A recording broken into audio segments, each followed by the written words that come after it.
and welcome to Analog Shtick, a podcast all about video games. I am Mark Robinson, and with me on today's show, a very exciting guest, the editor of pocketgamer.co.uk and one part of their podcast as well, Peter Willington. Thank you very much for coming on. Hello, it's an absolute pleasure. It really is. We were talking earlier. I'm going to break the fourth wall now. We were talking earlier, and it's all very exciting. Been waiting all week to come onto the podcast. So. Oh, you flatter me so.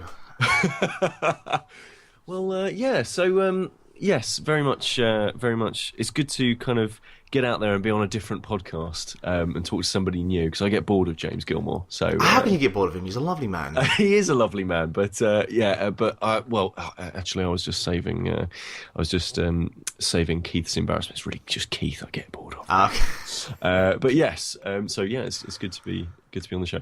Yeah, I mean, obviously, so you do the Pocket Gamer podcast, and you did, I believe, your first live edition last week, and how did that turn out? How did that feel? Yeah, so we were trying out some fun things, because everybody's all about Twitch at the moment, and one of the things that we wanted to do was give back to, like, we've got a shocking number of fans, like, and I know that sounds a bit sort of like boasty, but like it's really great to have like such a cool audience. And we were just like, we got some emails about like, oh, it'd be really good if we could listen in live, and we got some emails like just kind of chatty things, and we just thought we've got to do this live. So while Keith was out at GDC, James and I decided that we would do a live podcast on stream, and unfortunately our faces had to be on it, because otherwise it'd be quite boring.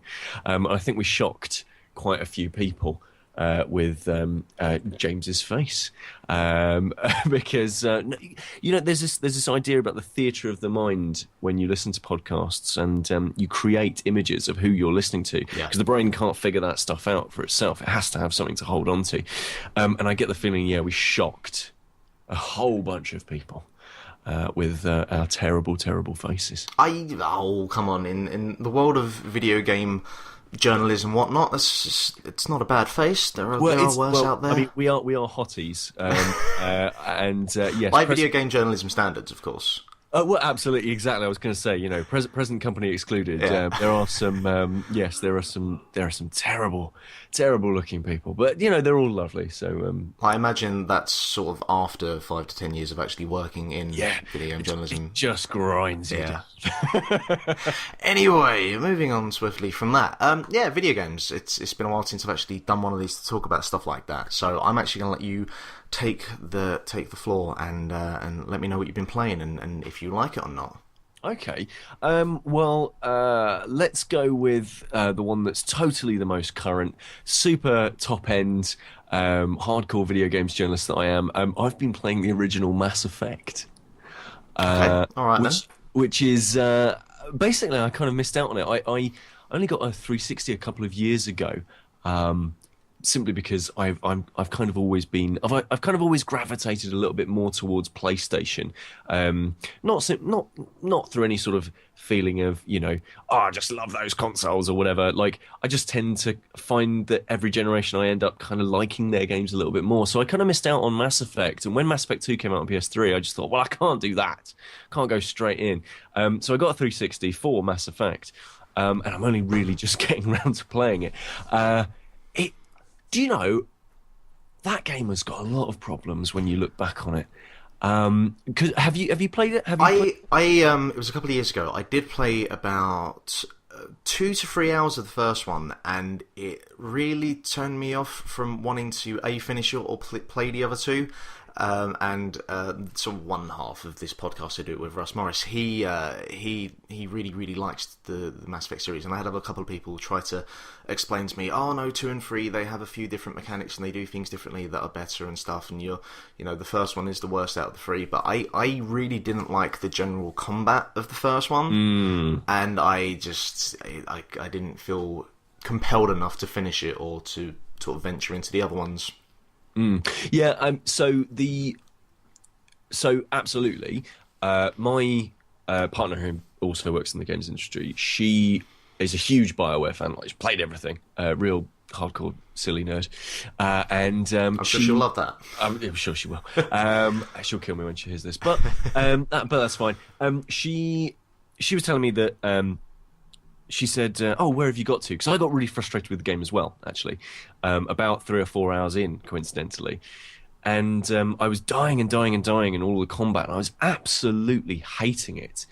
And she said, "Right, well, okay, where are you at with all of this stuff?" And I was kind of showing her where I was at, and I was on a planet called Novaria, which is the ice planet that you go to, and I was just running up against this wall. I was coming up against this boss character who's voiced by the woman who did Deanna Troi in Star Trek Next Generation.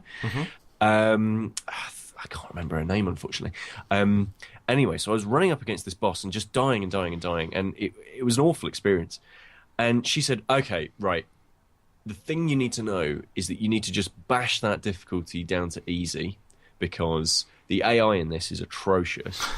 And she said, like, just storm through it on easy and play it a little bit more like an action game, but with some RPG mechanics, and really revel in the RPG stuff when it happens, in that discussion and in that like leveling up and going into your equipment and making sure everybody's got all the cool stuff and assigning points and all that good, malarkey. Enjoy it like that and enjoy the story. So I whacked it down to easy, and I can't stop playing it. Yeah. Like, it's okay. Sorry, go on. So it's well, I was just going to say, mechanically, yes, it's incredibly weak. But I would say that the story and the universe that's created when you're a few hours in is really compelling. It really does push you to keep playing. See, now you've said that, I don't say I'm half tempted, but like I've never been massive on the RPG genre, because I think part of it is a lack of patience on my end, and I'll be the first to admit that. Outside of, say, the Pokemon series, if you want to kind of quote unquote call that an RPG, yeah, I've never really just been able to sit down. And I recently played and finished Final Fantasy VII for the first time, and from doing that and just really just grinding myself for 2 weeks to finishing it and sort of taking everything in, I have kind of opened myself up more to the idea of playing a few more RPGs and stuff, but I still don't know if I would really want to go to the first Mass Effect. Probably because that means I have to then play all 3 Mass Effect games, and not sure where I've got the time to do that at the moment. But just remembering back to the mechanics, and I can't even remember what it is about the mechanics of that first one that I didn't like, and I don't know if you can sort of articulate what it was or is.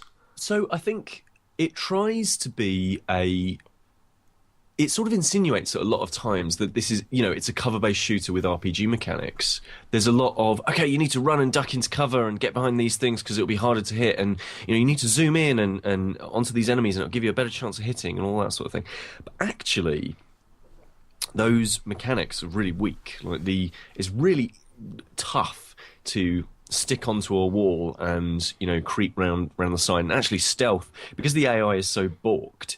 The AI just runs towards you half of the time, which is, they run towards you on these sort of suicide missions, and you kind of think, well, Uncharted and Gears of War, the reason that those games work is because you have ranged firefights, and it's about you popping out of cover and your enemy, managing to put a bullet into the top of somebody's head. The tension there is this. The moment when you have stuck your head out, it's the fact that it's when the red screen of death starts to sort of loom upon your vision. That's the exciting thing about those games, and the enjoyable thing about those games is that you can rush and get into cover really, really quickly. In Uncharted 2 is a perfect example of that. So is The Last of Us, those kind of mechanics, Gears of War, those work really, really well. But in Mass Effect, it sort of has this cover mechanic, but you never really actually need to use it. And you're better off playing it a lot more like a game called Knights of the Old Republic, which is a bit more... it's a bit more Final Fantasy VII, and I know BioWare purists and Western RPG purists will kill me for saying that, but it's a bit more... You're standing there, you're going to... do a spell effectively, which is in the case of Mass Effect, it's an overdrive shot where you can keep firing forever. It's a special move essentially, and you're better off having that sort of a thing rather than like futzing about with this kind of half broken shooting mechanic. Otherwise, I do feel like the shooting is kind of enjoyable. I think the Mako driving stuff is as bad as I remember people saying it was. sort of driving around on this, all-terrain vehicle, bouncing about like a pram made of jelly across like, these asteroid fields, that sort of thing. It really does feel kind of weak, but the as I say, I do feel like the universe kind of makes up for it. If I were you, I did go back and do some research on Mass Effect 2. Apparently, there's on the PlayStation 3 version, you can sort of skip forward and you can make choices. I think it's the same with the 360 version as well, and you can essentially make the choices that you would have made in Mass Effect that are like really, really important, and you can make those kind of core decisions and bring them into Mass Effect 2 without having to go back and play Mass Effect 1. Okay. You do get a bit of a sort of story catch up, and as far as I know, the story kind of only really starts to take off right at the end of Mass Effect, and it kind of that game is all about sort of laying the groundwork for 2 and 3 as far as I understand, and 2 is much more of a more cohesive shooter, according to my partner, who is basically holding a gun to my head and play number 2 and number 3. So yeah, I think it's a good game, but it's certainly flawed, and it was definitely useful that game came out on the 360 when it did. It gave the console a real shot in the arm when it needed it. Essentially, it was the next Oblivion. It was the next, it was the next game to say that the system could do more than Perfect Dark Zero. Yeah, I mean, I think now you've sort of explained through some of the combat mechanics and stuff. I think I can see what my problem might have been at the time, in that I was probably playing it like it was a Gears of War kind of game, and I was big into the Gears of War trilogy, as much as some people will mock certain things about it, and admittedly so, it does have its issues, and it pretty much is the reason that most third-person combat games it's here's a wall, hide behind it, shoot, rinse, wash, repeat. Yeah. And yeah, it does that, but it does it really well, and it has a nice kind of flow to it. You don't stop in an area for any kind of given length of time.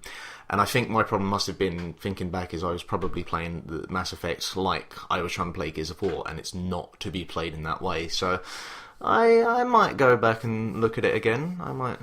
Well, I mean, I do encourage you to. I mean, if you're a fan of sci-fi, especially, it's if you're the sort of person who likes the Arthur C. Clarke and Isaac Asimov, and if you're the sort of person who enjoys really reveling in a universe, like you really have to kind of let yourself go and go into it. But once you do, it is a remarkable piece of work. Yeah, it's a bit like where is the story? I mean, what about it is it that you're finding compelling so far? Well, I mean, so the main sort of through line that I've got to so far, and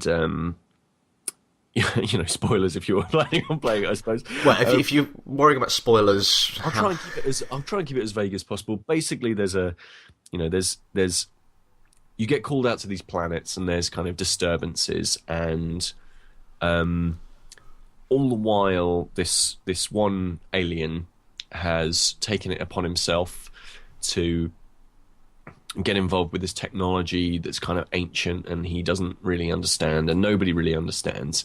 And it's all about chasing down this character and figuring out what it is that he's trying to achieve. But that's kind of like the linear narrative. Like, you could follow it from A to B, and you could tell that kind of story in exactly the same way that in something like a Star Wars, you could say that the story is about, the first one is about, a boy, a young man becoming an slightly older man and learning about the Force. That's essentially what that, episode 4 is about. But it's the wider universe of Star Wars that people really, really like. And I think it's the same with Mass Effect. There are, just to give you an example of like one of the alien races, there are these like elephant-like characters, and the way the game describes their race is that because they're so huge, because the gravity on their planet is so massive, they move very slowly. They've kind of evolved to be like that, and they're very strong. But because they're huge, it takes a huge amount of energy to do anything, essentially. So whereas most species in the galaxy have the ability to kind of contort and twist their face or some part of their body to show a form of emotion or strain their vocal cords in some way to say, you know, I'm angry, I'm happy, I'm sad. This race can't do any of that. And so they simply have this single monotonous tone that just sounds like they're bored all of the time, and their face never shifts. So nobody in the rest of the galaxy knew how to actually talk to these people when they met up. So they've now had to evolve their sort of dialogue. They've had to kind of evolve the way that they speak so that other beings can get the tone of what they're saying, because clearly, you know, in this codex of information in this universe, you know, clearly there have been like misunderstandings where, you know, this one alien creature has been really upset about something and said it, but the other alien, like the other race, like the humans, for example, have just kind of heard it and seen it as them being quite bored and taken it in a very different manner. And so I guess the kind of thing that's exciting about that is that whereas in most kind of schlocky sci-fi, you end up with it's insect bad guys, or, you know, it's little grey aliens or whatever it is. In this, it's this is this alien race. This is why they exist. This is how they exist, and this is how they interact with everybody else in the cosmos. And I find that absolutely mesmerizing. You know, like how it is that the different galaxies, different species from different galaxies and so forth would have to change the ways that they interact to get on with others, you know. And it's a story about, a lot of it is a story about racism and prejudice, because, you know, it's these it's, you know, some very human characters speaking with other human characters, and they'll go, you know, oh, I don't trust any of these jellies, for example. There's a race that are kind of these floating, they're a bit like squids, I suppose. Not just actual jellies, not like just on jellies, a plate. hot. Just not like a. They look pretty shifty. I wouldn't go anywhere near them. Yeah, exactly. But, you know, maybe that's where they come from. You never know. You know, you never know where those molds actually come from. Everyone's always got one in their cupboard. But you know, and so the humans will, you know, they'll say, those damn jellies, and actually, like, you step out of that for a little bit and you're sort of thinking, that's a really prejudiced thing to say. So yeah, again, it's a story about it's about prejudice and kind of people. It's not just, you know, people who are black and white and, you know, gay and straight and whatever it is, like coming together and talking on Earth. Suddenly, you've not only got that, you've also got people who happen to be, you know, they look like moles, you know, people who happen to float across rooms with their tendrils, you know, and what prejudices it is that would emanate potentially out of that.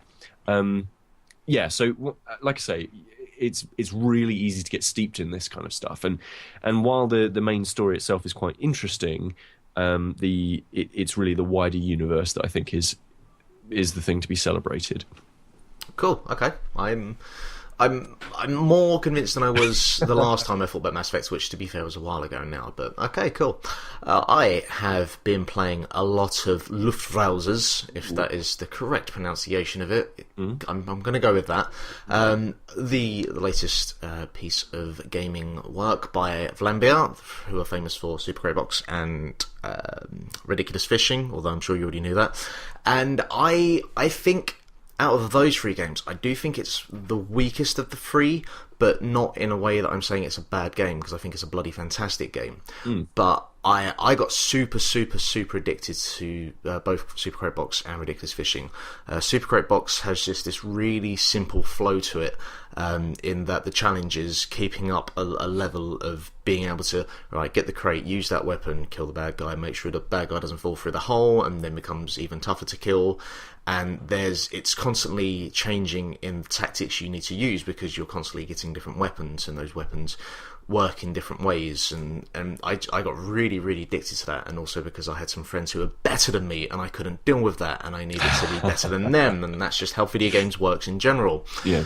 And then I really liked Ridiculous Fishing, mainly for a large part just because of the story behind it, in terms of the whole issue they had with another game coming out that pretty much ripped it off, and that was all really fascinating, and just also just the style of it, and just there was something about it that was really charming, and I really fell in love with that game really quickly, and also just that it kind of showed me, because I go through phases where I really get annoyed with mobile phone games or handheld games, well, say mobile games, because the systems that are used, whether it's IAPs, etc., they just get abused to hell. And hey, I'm talking to you, so you know all about this already. But here was a game that came along and just said, no, here's a game, buy it, play it, enjoy it. We have an upgrade system, but you don't need to buy anything. It's all about you and actually how you accomplish getting upgrades and stuff of that nature. And so Luftrausers comes along, and it doesn't really have any of the first one with Super Crate Box, but it does have a little bit of ridiculous fishing in that you do get upgrades, and they are the way that the game changes in terms of how you play it. So you lift up and it plays a little bit, I guess it has elements, certainly in terms of physics, like Defender or those old Atari games of that nature, where it feels a little bit floaty, obviously because you're flying around, and it's tough. It's tough. It's generally a very, very tough game, and I'm a fan of those kinds of games, but it's really tough. Like, it's not often that you're enjoying it, because the train of focus that you need to even survive for more than, say, a minute, it's brutal at times, and it has like an extra hard mode called SFMT,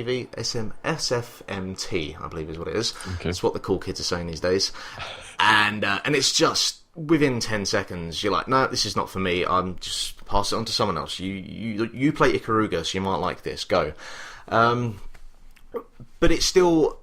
Like, what I like about it is that as you get your upgrades and you have your different weapons and armor, and they behave completely differently, and they can change the way your ship or your plane flies. So you might not be able to turn as quickly, so you need to shut off the acceleration and then stall for a bit so you can turn quicker. The weapons that you use can have just like no power whatsoever, but they have a really good spread, so you can take out a lot of the smaller missiles, but the big ships just take forever to take out.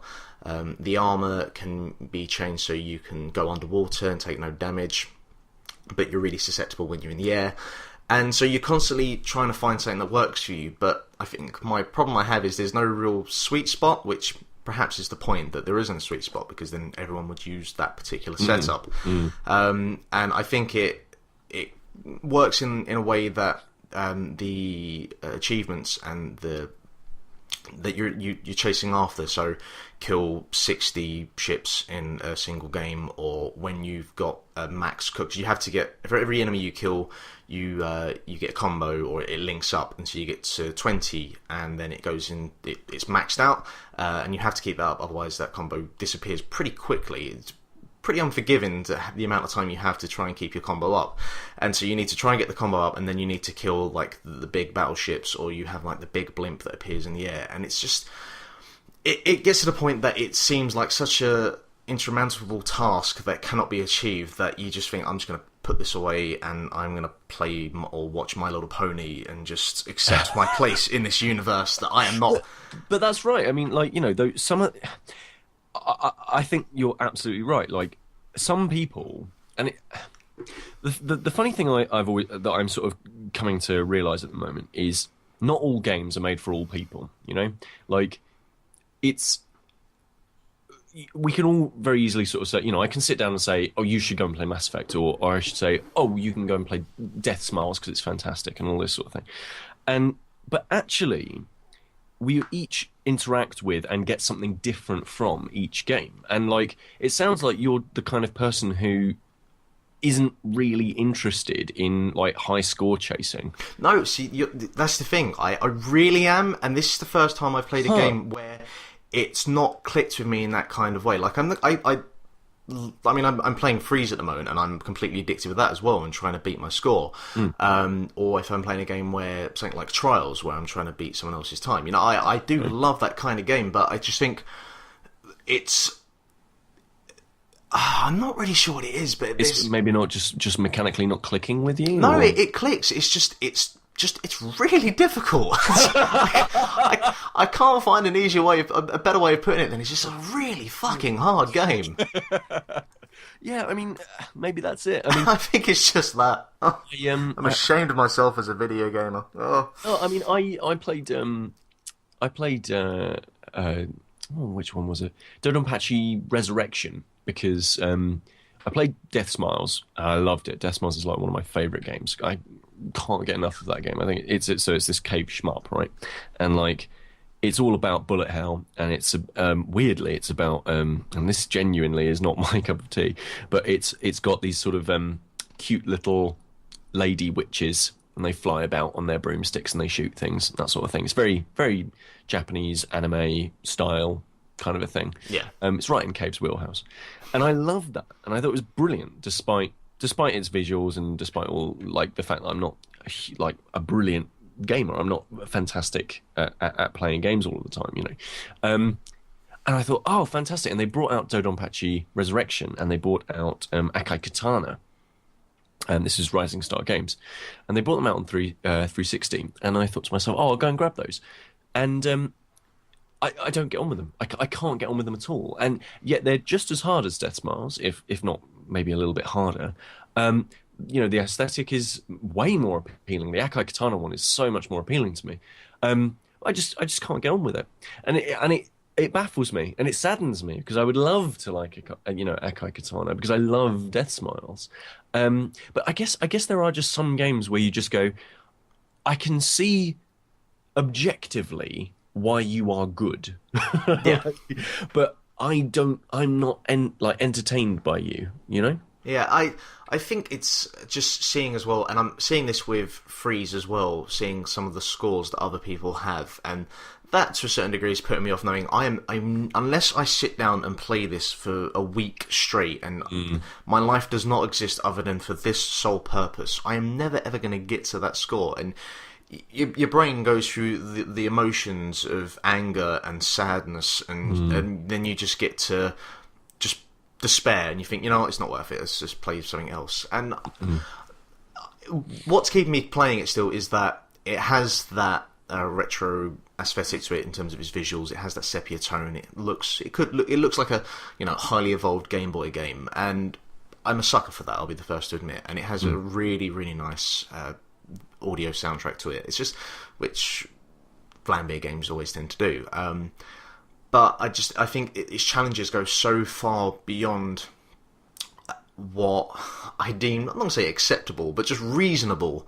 Yeah. That I feel like, give it another week or so, and I'm probably just going to say, everything about this I like, but I'm done with this now, because it's just it's too much. It's gone to a place that I cannot reach unless I completely change the way that my brain and my system and my hand-eye coordination works, and I'm not ready to put that amount of time in, because I've got other stuff to do. Yeah.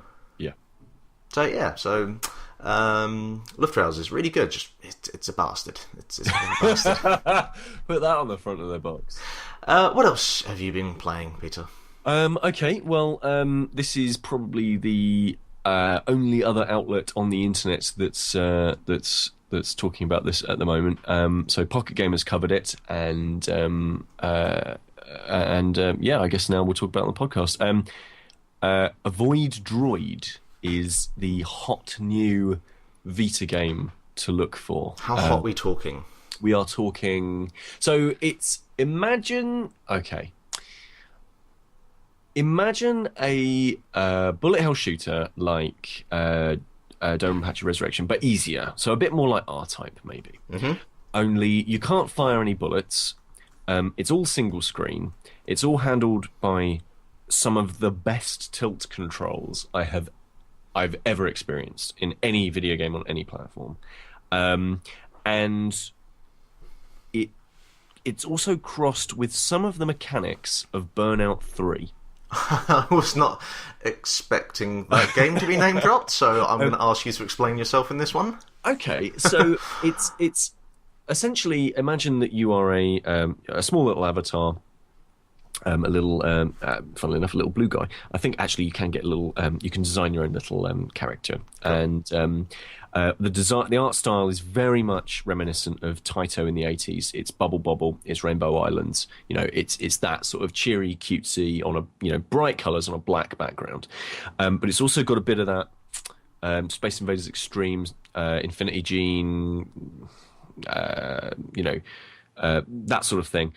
Geometry Wars. It's also got a little bit of that in it, and so it's all on this single screen. And you tilt the Vita. It's a Vita exclusive, I believe, and you tilt the Vita, and your character moves about this screen, and it all handles absolutely beautifully. The amount of acceleration of the character isn't too much, so you don't feel like you're jittering, and it isn't so slow that you don't feel like you can't get out of the way. It's really beautifully play tested. And as a side note, he told the guy, the developer, showed me the game, and he was telling me how they play tested it. They rocked up to this games festival in Dundee called Dare to Be Digital. Oh yeah, I know the one. Yeah, it's fantastic, like a brilliant conference, and they set this debug version running, and they had a whole bunch of little check marks in the options backend, and they deliberately set it to go completely wrong, so that when people picked it up, they failed, and they said, "Oh, sorry,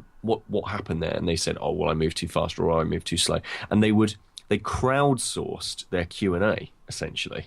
So they managed to get a whole bunch of people from the public, like thousands of people come to this event, and they essentially used all of those people to make the controls completely spot on, so that by the end of the event, they just had the best tilt controls ever. Really ingenious use of, it's this very small indie company called, I believe they're called Infinite State Games. Very small budget, brilliant, clever guys. So anyway, these controls, fantastic. So you are on the single screen, and this stuff is coming towards you, and you need to dodge out of its way because you can't shoot. It's completely passive. And sometimes they'll just... So, you'll get out of the way, and your natural reaction is to get out of the way as far as you can, and they'll just kind of slowly move out towards the side of the screen. There are some homing missiles, and they'll come after you, and they'll sort of try and track you until, again, you manage to completely lose them, and they lose your signal, and they leave the screen. You get points, and you pick up coins, and you pick up fruit, and this gives you extra bonus points, and it's all about getting these high scores, that kind of thing. And this would all be very well and good. And they, there's plenty of characters. There's some that sort of fire lasers, and you need to get out of the way of those. But it's not so manic that it's like a cave shooter, but it's not so passive that it's like an IREM shooter. And that's all well and good. And you're sort of like working your way through these levels, and then one of the levels essentially sort of creates a mesh of enemies. And they're all moving towards you, except for this one very clear, very small gap. And as you tilt your way, because they're moving very slowly, as you tilt your way through past these enemies, you realise that if you rub just up against these enemies enough to sort of graze a couple of pixels, you get a massive score multiplier. And so you suddenly realise, oh, geez, like, I've got loads of bonus points there. Like, I've done really, really well there. And then you realise that the more and more often that you come close to just grazing these enemies and their bullets and their gunfire, you know, all of this sort of stuff, the higher the scores that you get. And suddenly it has taken on this sort of Burnout 3, just miss, you know, weaving in and out of traffic to get boost kind of a deal. But instead of boost, you're getting like bonus points for these online leaderboards. And these online leaderboards are just amazing. Like, you know, you were sort of saying, you know, you look at these, you know, top leaderboards and you think, oh geez, how am I ever going to get to that? The number of leaderboards that they've got on this thing is just incredible. Like they've already got sort of, you know, global online friends lists online, but they're also talking about doing stuff like, you know, near you, in your country, you know, all of this sort of thing. So you can get really, really minute on the level of sort of online leaderboards. So even if you're not necessarily like, you know, number one in the world, and you certainly won't be, because, you know, this is the kind of game that is going to attract that crowd. You know, you might be number 3 amongst your 8 mates, and that's enough, you know, like that's enough to have that a little bit of spark of If competition. I can fine tune it so I can have it so it's just the people in my house, just so I know I'll be number one every time. Yeah, exactly. Works for me. Yeah, exactly. Sold, right? Yeah. And I'm exactly the same. And so it really does have this. It has this risk reward mechanic that works really, really well. And on top of all of this, there is a load of content, and much of it is weird. So there's like staged levels that kind of teach you all the mechanics and then teach you like really top end ideas about how to play the game. Like, for example, these missiles that follow you around, you can actually dance with them, essentially. You can get your characters... They will... Because they want to come after you, if you get close enough to them that they start to turn, but you sort of follow their trail around, their sort of rocket trail behind, they keep following you and you keep getting points, but they don't ever quite catch you. And so you start this sort of balletic dance across this play screen and just racking up these points. But it's so dangerous to do something like that. And you're busy concentrating on these rockets, and then suddenly you just get hit by this standard this boring little enemy, and you're just like, how did that happen? So there's that. And then there's an endless mode. So it's like, like these iOS mobile games, like your Temple Runs, that kind of thing. It's just this endless, keep going, keep playing, see how long you can play for. And the guy was showing me a couple of different modes and stuff, and he's promised a whole bunch more stuff. And on top of that, one of the really cool things is that he's roping in, because he's kind of calling in all these favors. This is the way that he makes games. He's calling in all of these favors, and he's made loads of mates. It's voiced by like a whole bunch of indie developers. So like, you won't recognize, the general public might not recognize these people, but people who have played those kind of in some of their indie games will kind of recognize some of the developers that he's got involved. But he's also got involved. I can't remember his name, but he's from Goldie Looking Chain. Oh God, right. One of those guys. So he's got one of those guys involved. The only one I remember from Gold Looking Chain is Maggot. I think he was the one that I think was on Big Brother. So if it's going to be one, it might be him. Yeah, it might be him. It might well be him. But somebody from the GLC's involved. He's going to do some voice acting. The woman who does I just want to say, when I was talking to a friend about how much I love Ni no Kuni and the Welsh accents that were used in that, I wasn't quite thinking of using Goldie Looking Chain. Well, that's you got to be careful. I'm going to keep my ideas to myself from now on. Right. But in some ways, I think it's perfect. Like it has that sort of, it has that sort of Aberystwyth with peer arcade amusement look to it. It has that sort of slightly, not cheap as in tacky, but cheap as in cheerful. Yeah, it has that sort of a look to it, and I really like that feeling to it. But it's also got it's got voice actors from the woman who is in Jeff Minter's latest game TXK, and was involved in some other bits and pieces, like lots and lots of really good voice talent. Basically, it's wonderful. It's a really wonderful story about how the game got made, but also like. You get told this story by the developer and you're like, yeah, whatever, mate. Like, I'm sure it's all fine. And then you start playing it and you're like, no, tell me more, because this is amazing. And so, yes, nobody else is covering it at the moment. It's it's really odd. I don't know why, but it's beautiful. So is it completely tilt-based, or can you use the sticks? So there are currently 9 different control methods. Okay, right. The main one and the best one by that I kind of felt was kind of like this touchscreen thing. I think is this tilt thing. I believe there's sort of traditional stick control as well, that sort of thing. But there's a whole bunch of stuff on top of. There's a bunch of different mechanics basically that they're going to add on to it to make it control in different ways. I believe originally it was going to be a PS Mobile game, but then they just went, nah, let's just make it for Vita. So it's brilliant. It just handles brilliantly, looks fantastic, plays amazing, and I think it will be if it gets enough traction, I think it will be a genuine hit for the Vita this year. You have me curious. You have me very curious by that. I mean, so you're saying that it's completely pacifist, because I think that's probably where you can certainly adapt different control schemes. If it's just literally you're just moving, there's no combat. It's just movement. There's no combat. And you're the only ones covering it. It sounds good. It's really odd. There are a couple of Vita games at the moment that we're sort of talking with the people that are making them, and because obviously one of the things that we do at Pocket Gamer, certainly not by any long stretch of imagination, like Vita and 3DS is kind of, we definitely cover it and it's very important to us, but it's iPhone and Android is absolutely where it's at. Like that's the coverage that we get, because we get a huge amount of traffic from those places. But Vita is like, our audience loves it. Like they love the Vita, and I'm more than happy as the handheld editor to say we should be doing more of this stuff. So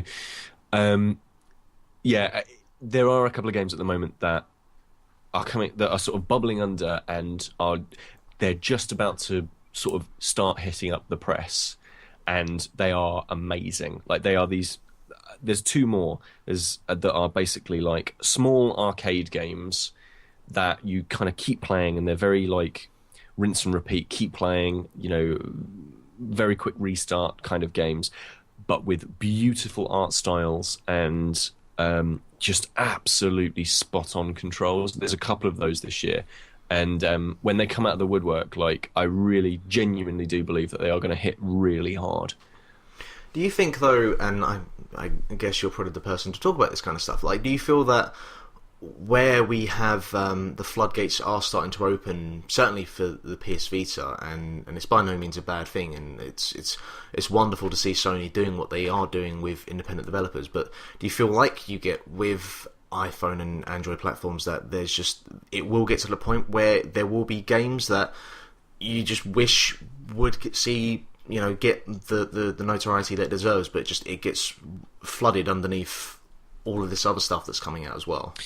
Yeah, I mean, we very much, on iOS and Android, like there are approximately 1 billion games released every minute, apparently. There's so many games. And, we get emails for a whole bunch of them. And I can't even begin to imagine what your inbox looks like on a daily basis. It's crazy. Like, it's insane. Like, there are loads of people, and the really kind of sad thing about all of it is a lot of the people who are making these games, I mean, a lot of these people are chancers. A lot of people come along, just go, they buy the engine to make a Flappy Bird clone for $30 on Unity. They, and they fart it out onto the App Store, and that's it.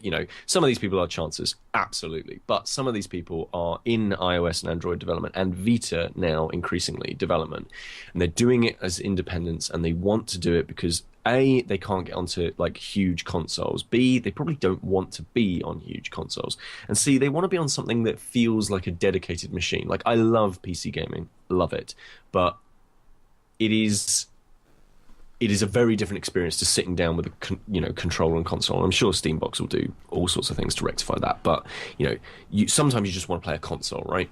And so you get these emails through, and they really want you to kind of cover their stuff, and because there is so much content out there, we have to be really picky. We have to be really choosy about what we actually do and don't cover. Yeah. We have to think about our own audience. We have to think about what we know they like, what we think is an interesting story, and we balance that with, I wouldn't say that any of us actively. We definitely want to help the games community, like absolutely, like, and I'm sure you're absolutely the same. With whenever you are involved in games journalism or in games coverage in some way, you want to help the industry grow, because that's the way that you get great games. You want to, when you get an email through into your inbox, you want to say, oh, brilliant, yeah, we'll definitely cover that, because that person is like a one-man band. I made all the graphics, I made all the sound, I made the game, like I've spent 4 months of my life making this. Could you please write a news story about it, because it'll take you 10 minutes? Yeah. And you have to say no because you've got something else happening, because they announce an update for Minecraft, and it's, or whatever. And so that is kind of sad, and it is happening already. Like Vita, Vita currently has this horrible two-tiered system where basically like Vita games come out and you're like, awesome, let's cover that stuff, and then PS Mobile comes out and it's like that. I've still never really got my head wrapped around like the PlayStation Mobile setup.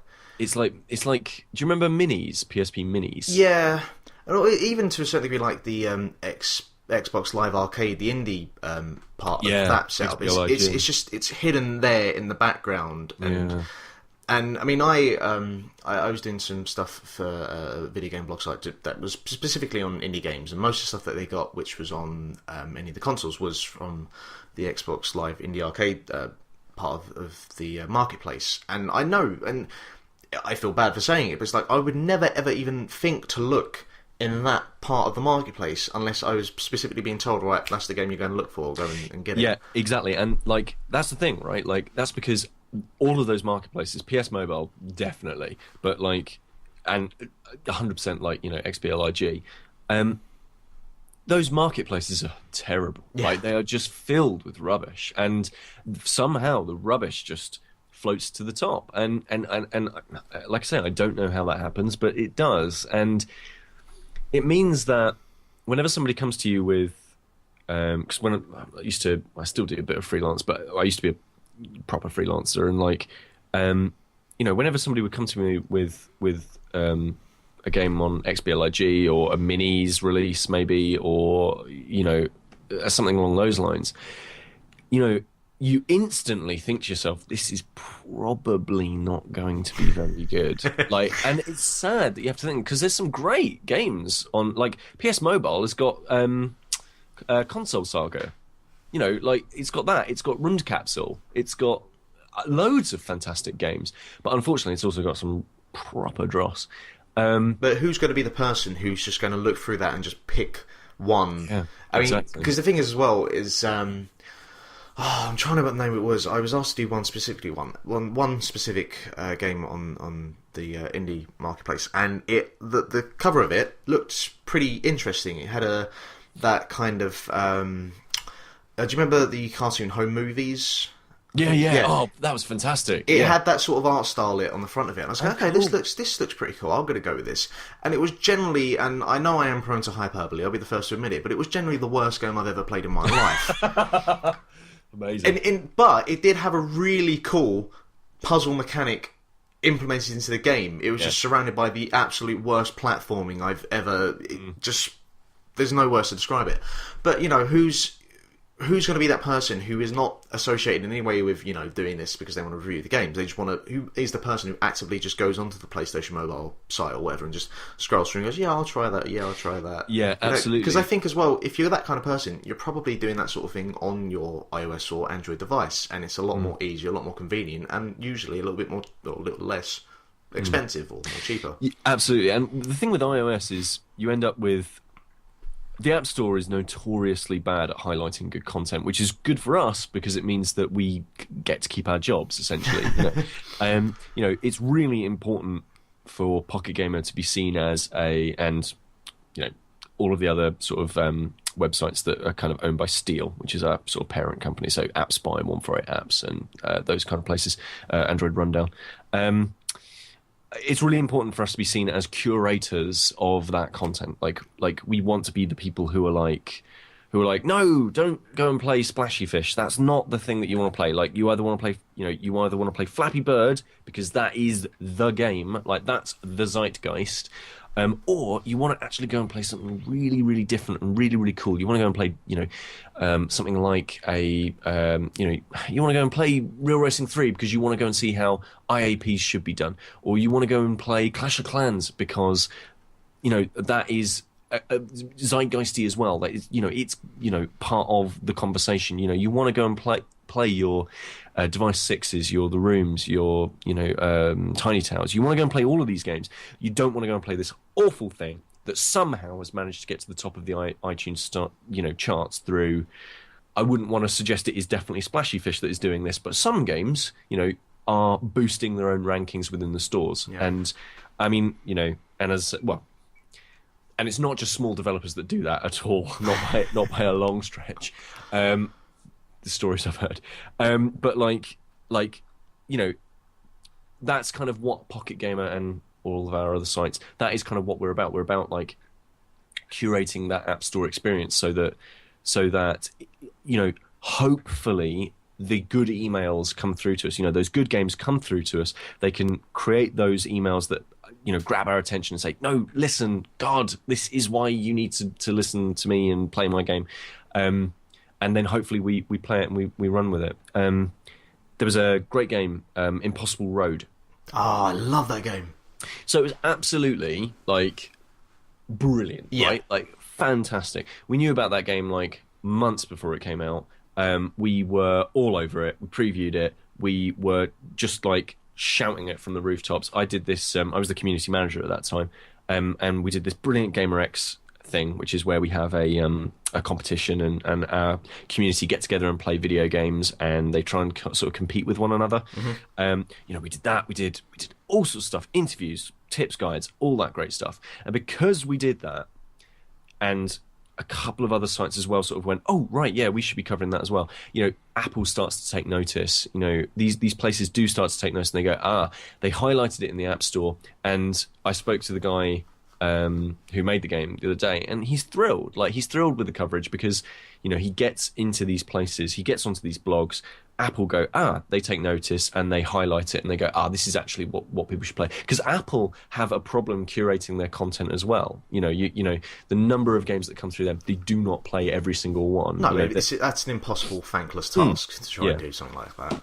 So, you know, like, we are useful to Apple in that way as well, you know, and also obviously to Google Play and to Amazon. You know, we provide that useful service where we, you know, that's our job. It's our job to kind of sit there and try and sift out the really cool stuff from the really naff stuff. And hopefully it doesn't matter whether or not that cool stuff comes from, you know, a 200-person team working on a ridiculous iOS title that is, you know, amazing, but too much money and a complete waste of time, to one person who makes, you know, Impossible Road. Yeah, and I guess it's that perfect storm of you help this one person and you do all that stuff like you did with Impossible Road, and then you'll have, you know, 10 people come along and they all have sort of similar stories, and then you help one of them, and then there's another 10, and it's just, the floodgates open, and I imagine it does become, pun intended, an impossible road to try. Thank you. I'm here all night. Wow, that was a pretty awesome tangent that I wasn't expecting, but I thoroughly enjoyed that. Okay, I was going to talk about Freeze a little bit, but I'm going to leave that just because that game annoys me as much as I like it, and also because you haven't played it. No. Well, okay, I'll try and explain it a little bit. Although I will say the Android version is pretty broken in regards to it destroys my phone. I have a HTC Mini, and when I play it, my phone suddenly becomes nuclear in terms of its heat. Wow. It's just molten in my hands. It's the only game that does that. And also when I close off of it, my screen just goes blank for about 5 seconds, and then suddenly goes, oh, I'm a phone, I should be able to give you the capabilities to do stuff. And so I know the iOS version is absolutely fine, so I'm presuming at some point there will be an update for the Android version. But yeah, it looks like a match 3 game, except you don't do match 3, it's match 2, which is the you know, it's quite clever, even though it's called Freeze. And so you have these cards which are red and blue, and they have the numbers 1 and 2. You put them together to get the number 3. Then you need to get all the number 3s together to make 6, and it works up like that in multiples of 3. That's pretty much it. But it has a very addictive thing to it, in that you just, even though failure can come out of nowhere, because it's a 4x4 grid, and so you've got these 16 spaces, and you start off with, say, like 6 or 7 of the spaces filled up with a couple of 3s and a couple of 1s and 2s, and the space fills up pretty quickly because you can swipe left, right, up and down, and you can see the next tile that you've got coming, which is completely random. There's no sort of fixed sort of time that it will come in. It's either going to be a 1 or a 2 or 3, or it'll say like a number plus, but you won't know what that number is. So it could be a 6, it could be a 12, it could be a 24, and I think that kind of varies on what other numbers you've got on the board. probably to try and give you a little bit of a hand to try and clear some of the spaces. And so the idea is you obviously want to try and get the bigger numbers, so you get 24s together, so you get 48, and then they become like 96. My maths is correct, yeah. And then, yeah, I think I've got a couple of 128s, and I've not been able to get the next number up from that because it clogs up so quickly. And I've read a couple of different tactics that people have, like just play from the corner, just swipe from the corners, or try and keep all the big numbers in the middle. And it's like there's no real way you can do that because you have to do like 4 tasks every time you want to do a move, and luckily it's not timed or anything, so you've got all the time in the world, and you can slightly slide the screen up so you can preview what your next move is going to be. But you might have a couple of frees you have a couple of frees in one corner, and like when you move a tile along, that moves every tile that way horizontally or vertically, and I'm waving my hand about like I'm on Twitch, you know. So you move all the tiles along unless there is something blocking that tile and it doesn't correspond with that, so it stays where it is, but all the other tiles above or below will move. So you're constantly looking like, okay, if I put these frees together, what is that going to do to this number, these couple of numbers down here? Can I do anything with that at the same time to try and move them? But if I do that, then I've got this number 2 which is going to come next to this other number 2, and if you've got like 2 reds together, it doesn't do anything, so that's blocked up. And so it's not a case of just say like, I don't know, Tetris, where you just go, okay, here's a gap there, I'm going to fill it up and I'm going to move on. It's you're having to do 3 or 4 things at once, and it's not frustrating, but it is frustrating because in a way that in about 3 or 4 moves, you've gone from, I've got all this space on the board, so, oh, good God, the whole thing's full up, and now it's death, and I have to start again. And, but it has a charm to it. It has some, like, really quirky voice acting and stuff. And it does border on a little bit of pretentiousness, because it just seems quite unnecessary in some of the voices. Maybe that's just me. But it has, like, a cool kind of funky, jazzy soundtrack to it, which kind of helps, although I tend to just try and take everything off that isn't going to blow my phone up when playing that game, because it's madness. I have no idea what it is about the Android version that makes it as slow and sluggish as it is. But yeah, hopefully there'll be an update for that at some point. And yeah, I'd say definitely check it out, because it's, I mean, as long as you have a couple of hours spare, because you will start to play it and then a couple of hours later it'll be, oh, it's dark, when did that happen? Right, okay. And okay. That is the job of a match-3 puzzle kind of game, to just completely lose you for a couple of hours. And it's a shame that it isn't as fluid as it could be, because I imagine it's one of those great kind of, okay, I've got 5-10 minutes spare, I can just swipe along, and you can cancel off the game to do whatever else, and you can come back to it and carry on what you were doing. So it does have all of those features. And so when it gets as fluid as it should be, I imagine it'll be perfect for that. But considering I have that and it doesn't work in that capacity, and I have Final Fantasy VII on my Vita, which I can just whack the sleep button. I've been playing Final Fantasy VII like it's a snack game. It's completely insane, and I love the PS Vita because of that. It's like, oh, I've got 5 minutes of grinding I can do on a train. That's great, yeah. So, yeah.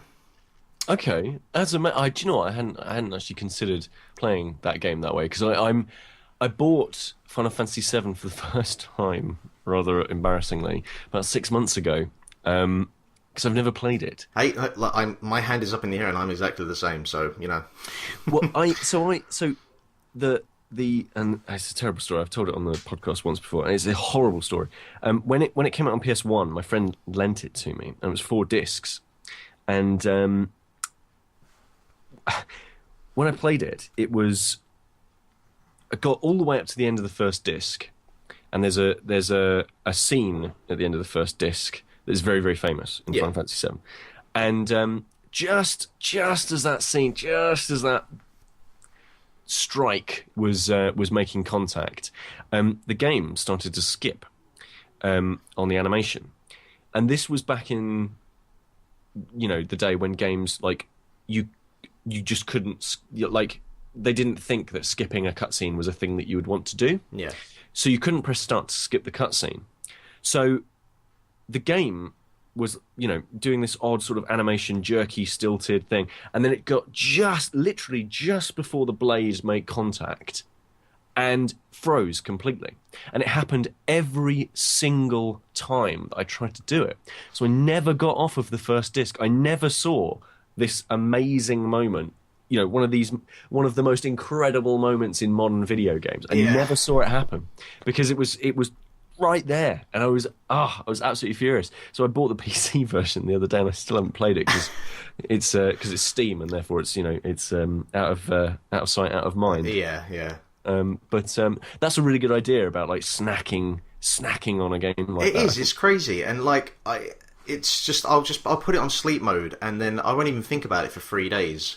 And then I'll come back to it, and like I do that with Spelunky as well. I'll be halfway through a great run. It's like I need to put this down. I'll come back to it the next day because if I carry on, I'm just going to die, and I can come back to it. And I honestly, I bought my Vita. I bought a second-hand one for £30 last year, and it's nice. the best thing I've ever bought in my life. Just because, here's a 4-disc, 40-hour plus game, and I've turned it into a 5-minute snack game on the train. I have all the power in my hands. And I've been writing. I'm doing like a big kind of blog piece about my experience with Final Fantasy VII. But that moment with the famous scene, I've been talking to a few people on Twitter about it, and I've been trying to find out why exactly it is one of those scenes. And I suppose I have the foresight of knowing that it's coming. So I'm not going to be as emotionally attached to it. And I asked the questions like, did people at the time get upset about it because of the fact that this monumental thing happens and you lose one of your main protagonists, which has happened before in video games, but certainly I wouldn't think to that level, and that a key character, just that's it, they're gone for the rest of the game. Or is it because she was part of your team, had a pretty nifty little setup, she was a white mage and she was the healer, and then that's it, she's gone. You spent these hours trying to level her up to be, a core component of the team, which the game does inherently try to make you do that, because they do make her one of the core focuses of the game. So you naturally think, I'm going to have her in my team, I'm going to have her be the healer, because she has the break limits that allow her to do that. And then boom, she's wiped from you, and you're like, fuck, now I have to completely change my team again, and I have to, these hours I spent trying to get her ultimate weapon and stuff, which I'm not going to use now for the rest of the game. I've always wondered whether, from that moment on, or from where I got to that point in the game, what it was about it, what made it that powerful and impactful. I think, so, I mean, it had happened, losing a major character in a video game had happened before, absolutely, as you say, and in fact, it had happened before in Final Fantasy. It happened in the previous version. It happened in Final Fantasy VI. I haven't got to that point yet, so don't spoil it for me. But yeah, I mean, like the Final Fantasy games have a history of killing off characters that it's quite brave in that way. Yeah. And yeah, I mean, there had been games before. I think looking back on it, it's easy to kind of say, first of all, that scene is ridiculous. Like there's a massive, brilliant post somewhere online. I'll have to find it for you and send it over to you. Please do. But it's a brilliant deconstruction of that scene and why it makes literally no sense. And it's part of the fact that game was originally meant to be a Nintendo 64 game, and it came back to the PS1 and all this sort of stuff. But I think part of the sadness, as you were sort of saying, is based on like mechanical loss. Like it is that thing of, I'm sad because now I don't have my white mage. I do think genuinely it was also something to do with it hitting a zeitgeist, it hitting a group of people that were into games and hadn't had that experience before, because the PlayStation generation was clubbers through Wipeout. It was it was a cool bit of kit. It was many kids like first console that they actively wanted and went out of their way to get hold of. Like it was certainly one of mine. I had an NES, but like that was bought for me, But the original PlayStation was something that I distinctly remember being like, oh, this is cool. And I think Final Fantasy VII, it was the first really big RPG from Japan to break it into the West. And Final Fantasy VI really wasn't that popular. Like, in America as FF3, it did well, but not brilliantly. I don't believe it ever got a release over here. And games really weren't doing a lot of that. Like, they weren't doing a lot of genuine emotional depth. And I think the way that I think that was impactful. I think the people who were playing it was important. The age that they were playing it was important. The fact that games had never really looked that good was also important. Like the Ultra 64 was just around the corner, I think, at this point, or just been released. So again, games were it was a big step forward, especially those cutscenes. They genuinely were amazing at the time. Yeah, the thing is, even like playing it now, some of the F&B sequences, like that shot into Midgar that opening shot is an amazing scene. Amazing. Like, yeah. I was writing about it, and I was like, okay, I'm not gonna go too far into saying this is the Citizen Kane of intros to video games or blah blah blah, but the way that the camera does pan out from where you see Ares and it shows all of Midgar, and then it comes back into the train station, and you have the cuts of the trains coming along. It's like I would imagine, as say a 14, 15-year-old playing this game for the first time and playing video games up to this point, that would have blown my mind. Yeah, absolutely, and like so. Yeah, absolutely. Like that scene is just amazing, and it tells you absolutely everything you need to know, and without words. And so I do believe that, like, the sort of creative quality had gone up at that point. But I also think it's kind of something to do with I think it's also something to do with sort of staging and blocking and format in terms of the actual the scene itself. And where its relation to the actual game. I mean, you've just spent you know that you're about a quarter of the way through the game because the disc is over, and you can feel like this is probably where the game is going to be. I feel like I'm getting to a point now where this is a natural break in the story, and it's a cliffhanger. Like it's this moment where Square Enix just goes, "Didn't see that coming, did you?" You don't. It did actually catch me off guard because as I was playing it, I completely forgot, or it barely even registered with me that the game was 3 or 4, because on the Vita it's 3 discs, and is it 3? Is it? Yeah. And that didn't register with me. So, like, the whole build up to it, where they go into I think it's the City of the Ancients, or the Forgotten City, I can't remember what it's called, but that whole build up and the way that Ares is talking, and then the scene itself, and then when it closes there, even though I knew that this was the scene, I'd watched that cutscene on YouTube before, but it still was like, as a cliffhanger, I was like, oh, that was deep, that was wow. Yeah, I mean, like a year later, or perhaps even that year, Metal Gear Solid would come out, and there were moments in that where these pretty basic polygonal models by today's standards with some of the lowest quality textures you've ever seen, really awful stuff. The battle with Sniper Wolf is really emotional. It's really heartfelt, heartfelt and engaging. And it's, again, that's to do with, I feel like that came from like a centre of, the framing was okay, but like the actual voice acting was impactful. Like it had something, and I think Final Fantasy VII kind of has that. It has that evocative music. It's the composer is well known for a good reason. It's Nobuo Uematsu. Yeah. I believe. He's well known for a reason because he's able to give you that moment of like, no, be sad now. Like, this is upsetting. This is sad. So yeah, that for me is actually a really important time in games, because that's the moment where you start to see games that are doing really, really different things and doing them really, really well. Just adding a cinematic quality to them. Adding a cinematic quality when, in terms of getting an emotional reaction out of a player, that's what you kind of had to do. You couldn't really... There wasn't too much game stuff that you could do this moment to moment gameplay that you could actually do to evoke a reaction like that. So you kind of had to rely on the cutscene. You had to rely on those sort of pre-scripted moments of drama. And so FF7 is a beautiful example of that. I mean, so much has been written about it, but it is a game that you can write so much about because it's just so deep. There's so much to say. It seemed like I was watching a video on the music and talking about Uematsu and talking about how there are certain themes within the game, or what the hell are they called? Oh god. There's a word for it where it's just like it's like a small piece of melody and it's attached or associated with one person. Oh yes, I know. I think it begins with L. I can't remember. Where was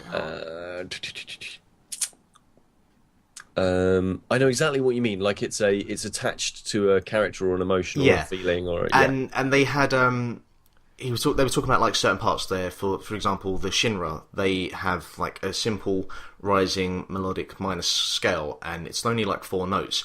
But they were saying, you've got the key one, which is for them, and it has this kind of dark, tense atmosphere to it. And then they have it when you're going up the wall, going towards the Shinra headquarters, it suddenly becomes this kind of triumphant piece, which is still using that melody, but it's big and it's grand as it talks, as it sort of describes you going up, climbing up, reaching for the Shinra building. And then when you're in the Shinra building, it's the same melody, but it's now, I think it's back to being like in the minor scale, and it's very dark, it's very tense. And it's just amazing, and it's stuff that I hadn't really even thought about, or even like how the main theme of Final Fantasy VII has like melodies that appear in other melodies in the game, and not even until like 4 minutes into the main theme itself. And it's all stuff that I hadn't really thought about, but I was like, fuck me, The meta stuff around that as well is absolutely fascinating.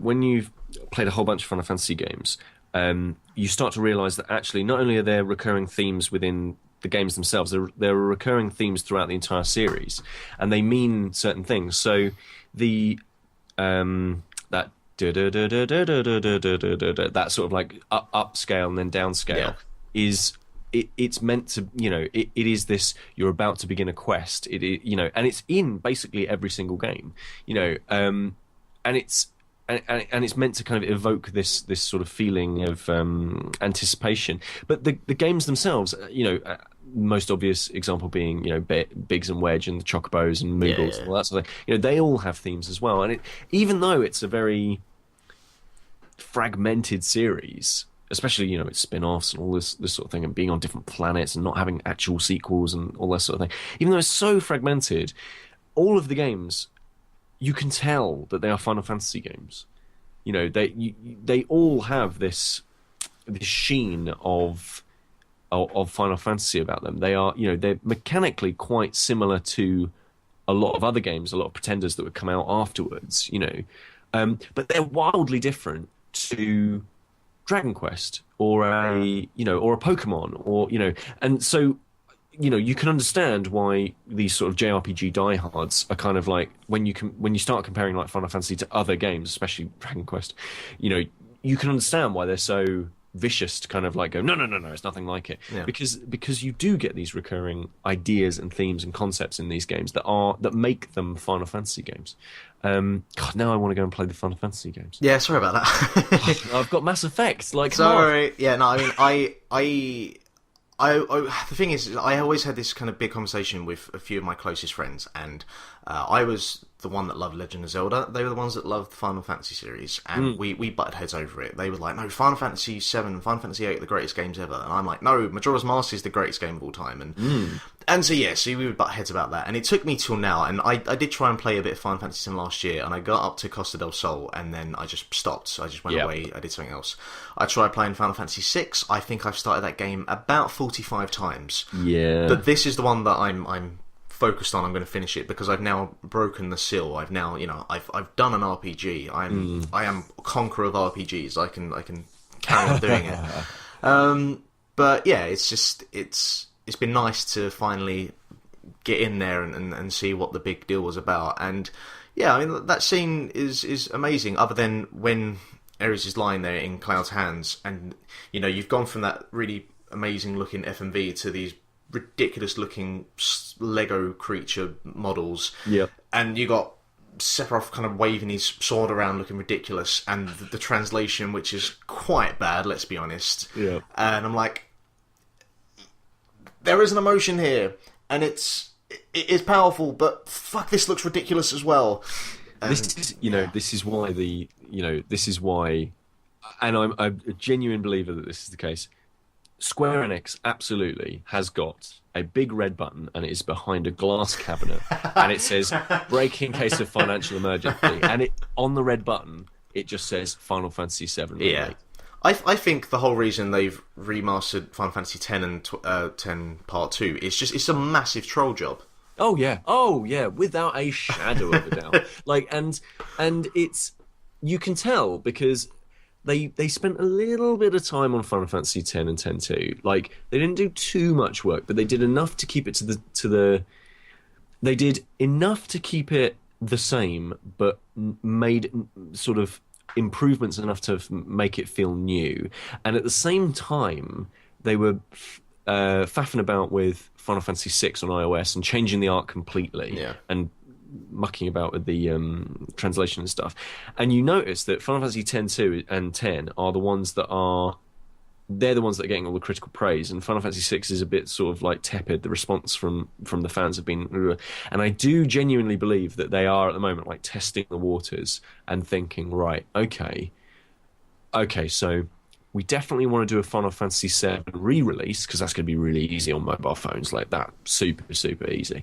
We definitely want to do this, but is this the right time for us to go, do you know what, let's do this game justice, because the game itself doesn't do justice to itself, the way it's built, the way the constant movement between 4 different character models, and odd differences in audio and the translation, and all of these bits and pieces, but the fundamentals are just absolutely stunning. And you do think to yourself, like, at some point they're going to go, we've got this PlayStation 4, we've got this Xbox One, what can we do with this fancy pants beard tech that we showed off at last year's E3? Like, how brilliant can we make Barrett?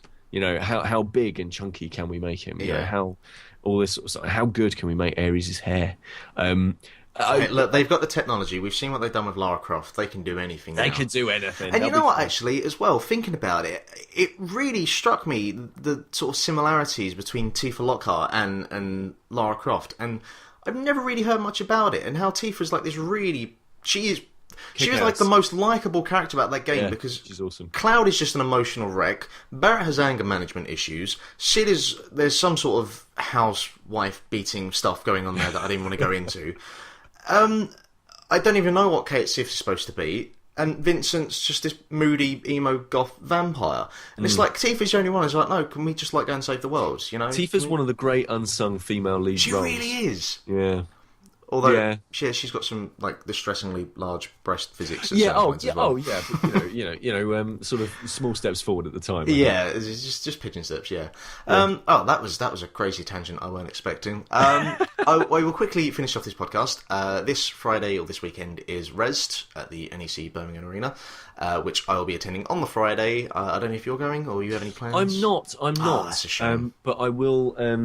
This is terrible. I'm going to do a terrible plug. Go on then. This is completely sacrificing any journalistic integrity I have.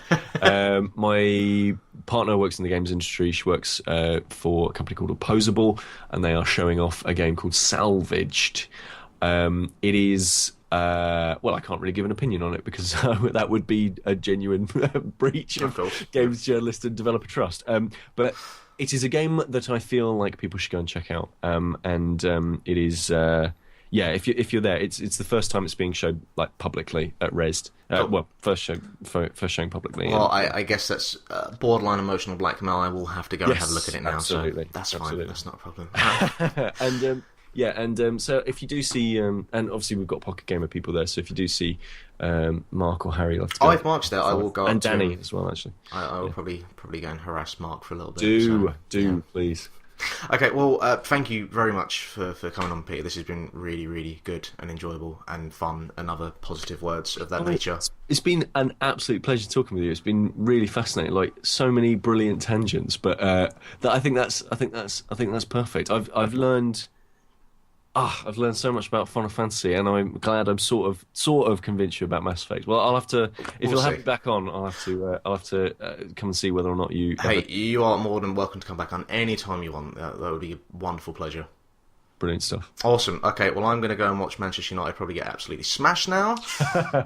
And yeah, I'll let you know how that went. So, until next time, thank you everyone for listening, and yeah, we'll see you later.